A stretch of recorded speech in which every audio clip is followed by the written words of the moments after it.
Welcome to the TOEFL Reading Top 10 Tips video by TestReady. Hey everyone, welcome to the channel. This is Lucien at TestReady, a learning platform for TOEFL and other further education qualifications. Today, I'll be going through my top 10 tips for the TOEFL reading section. Using these tips, you'll be acing the TOEFL test in absolutely no time because I'll be distilling years of TOEFL experience with you.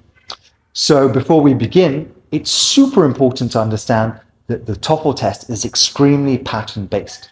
The same patterns occur in every test, no matter the topic. That means you need to get familiar with the test, which you can achieve by, of course, doing practice tests and by watching our videos, which you're already doing. Awesome. Okay then, let's begin. My first tip is to read the passage.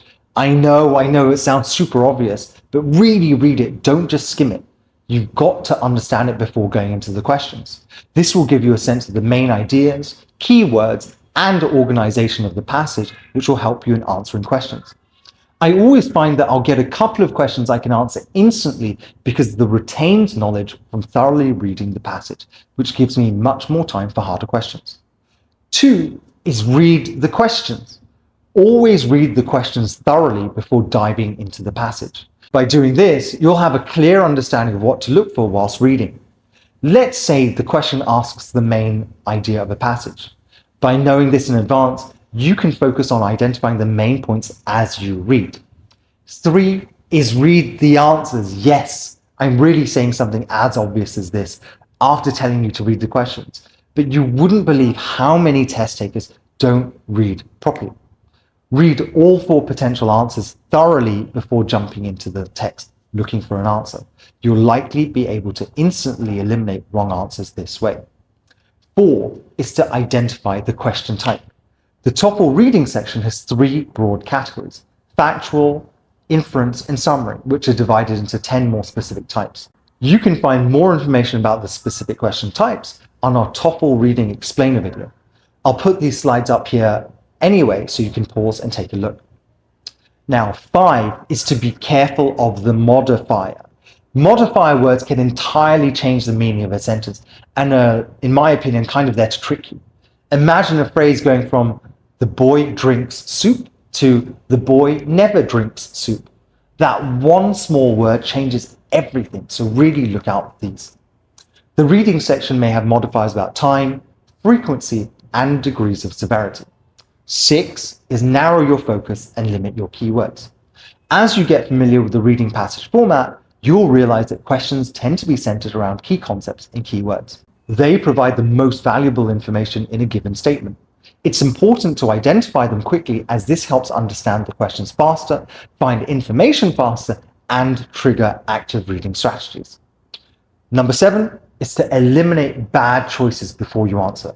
Oftentimes there are answers that are clearly wrong, so if you're unsure of the correct answer, you can start by eliminating the obviously wrong answers.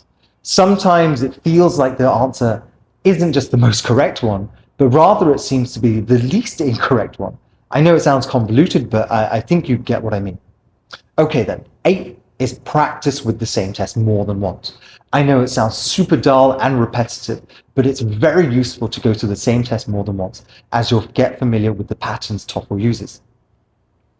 We suggest trying a practice paper every 2 weeks, which is easy to fit in as the test is now only 2 hours long. 9 is time allocation.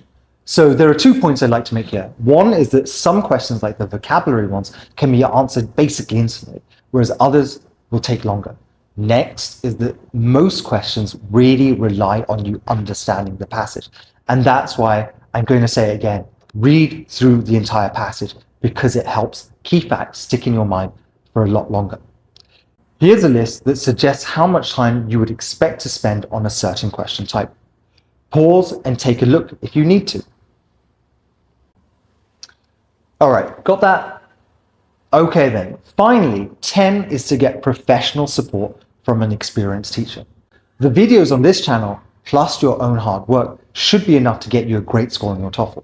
That said, real-time feedback and experienced advice can be an absolute game changer. So do look for support from an experienced teacher if you need it. So that's it for our reading top 10 tips. I really enjoyed sharing my experience with you, and I hope you're able to learn a lot. As usual, if you've got any questions, please feel free to comment below, like this video if it was helpful, and do share with your friends and classmates. Be sure to also browse our channel for more TOEFL info. Thank you, and see you next time. Bye-bye.